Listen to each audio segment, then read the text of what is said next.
Welcome to C# Step by Step. This week we'll build a factorial calculator to help us learn how to use for loops.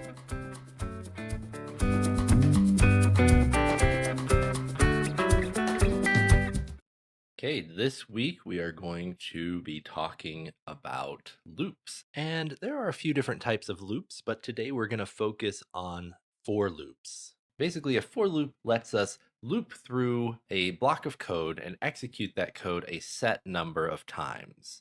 And we can specify that number in a couple of different ways. So let's do something we'll create a factorial calculator. So in case you don't know, factorial, if we say mathematically 4 factorial, this is equal to 4 times 3 times 2 times 1, okay? Or 8 factorial is equal to 8 times 7 times 6 times 5 times 4 times 3 times 2 times 1. So this is a mathematical construct called a factorial. Now, one thing you probably remember from math is that even though I defined 4 factorial as 4 times 3 times 2 times 1, we can also define this as 1 times 2 times 3 times 4, because due to the commutative property of multiplication, doesn't matter what order we multiply things in. 1 times 2 times 3 times 4 is the same as 4 times 3 times 2 times 1. We'll take advantage of that to make our loop a little bit easier. So to build this, we're going to need two things. We're going to need a loop to help us execute each one of the mathematical operations, all the multiplication steps, and then we need a place to store our total. So our total variable we'll just create here. It's going to start out set to 0. And then to start out, we're going to say that our factorial, we'll just set it to 4, and we will make this more dynamic later. So a for loop has 3 components inside the statement, and each component is separated by a semicolon. So I'm just going to write these out blank here for a second. Our first section is a block of code that we want executed at the beginning of the loop, and it is called the initialization step. And this is where we will usually create and initialize our indexing variable, the variable we're going to use to keep track of what step we're on within the loop. Traditionally, this is written like this, and I equals 0. Okay?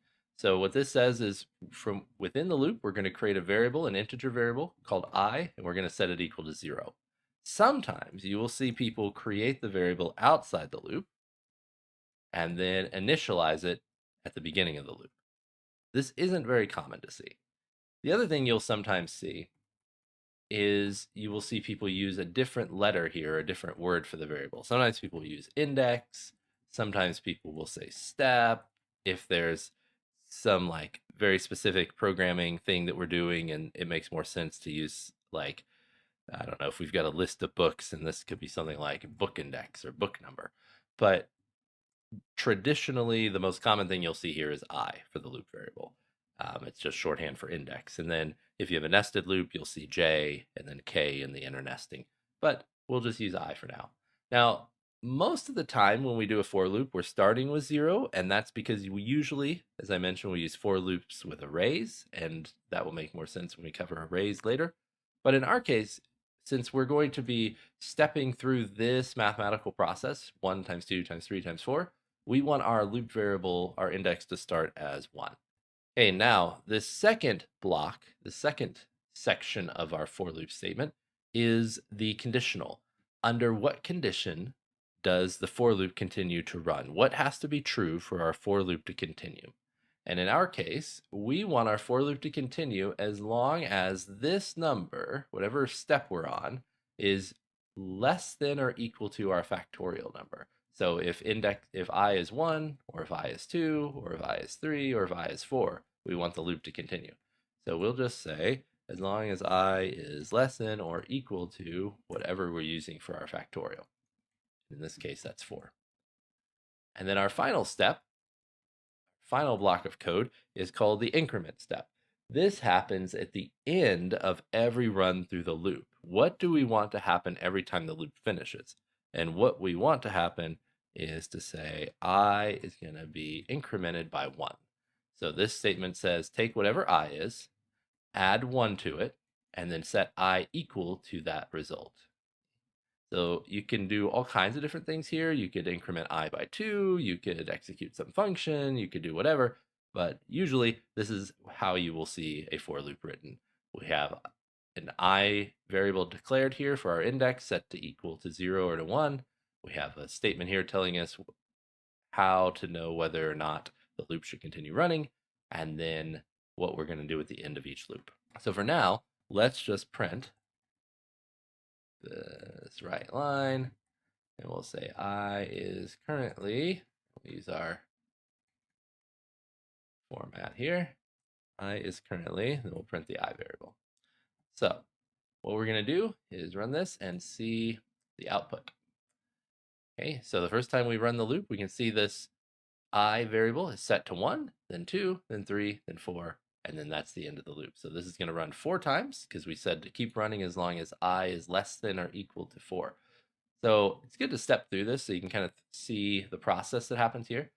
So when we first start, we have I equal to 0, okay, because that's just how variables start out their life. But immediately we're going to set I equal to 1. And then notice the first thing we do after we do our initialization step is we check to make sure we should run the loop. So it's possible for the loop to run 0 times if this statement is false. But we ask, is I less than or equal to factorial? It is. So we go into the loop body, we execute that line of code, we leave the loop body, we go to the increment step, we're going to increment I is now 2, and then we'll ask this question, should the loop continue to run? I is 2, 2 is less than or equal to 4, so the answer is yes. We execute the loop, we end the loop, do the increment step, then we ask the question again. Is it still true that I is less than or equal to factorial? That is still true. Execute the loop, increment step, ask the question. I is now 4, which it's not less than, but it is equal to factorial. So we execute the loop, print that, increment I, and now we ask the question, is it still true that I is less than or equal to 4? That is no longer true because I is 5, and so we exit the loop and we continue on, and in this case, that's the end of the program. So we execute the loop 4 times. We execute this block once, the very beginning, before we run the loop the first time, and then at the start of each loop, we check the conditional. If it's true, we execute all of the code here. At the end of the loop block, we execute our increment statement, and then we start again checking the conditional. So now, instead of printing this, let's go ahead and do our math. So total right now is set equal to 0. To make the factorial operation work, we actually have to set this equal to 1, because what we're going to do is say that total is going to be equal to whatever total was before times I. Okay, so we'll start out with total set to 1, we'll multiply it by 1, and that'll just give us this, 1 times 1, and then we'll multiply by 2, and by 3, and by 4, and we'll have our factorial. And then at the very end, we can print our answer. So we'll use the format string for this, and we'll say that something factorial equals total. This is what we'll print at the end. So let's go ahead and run that. See that in action. It says 4 factorial is equal to 24, which is in fact correct. And we can change this to be 8 factorial, and it will calculate that for us because it's using whatever number we put here as our loop limit. Okay. Now you may have noticed that we could take a shortcut here if we wanted. Since total is already set to 1, we could technically start our loop with 2. And you notice that when we do that, our answer doesn't change because we've already got the 1 times here. But it doesn't really matter because 1 times 1 is 1. So it doesn't change our answer. But more efficient to set this equal to 2. Okay. All right, so to review, we have our for loop. We can initialize a variable at the beginning that we use within the loop. It's important to note this variable that we didn't initialize here is only available within the loop body. If I tried to print it out here, I would get an error because I exists only within the body. I can have as many lines of code here as I want.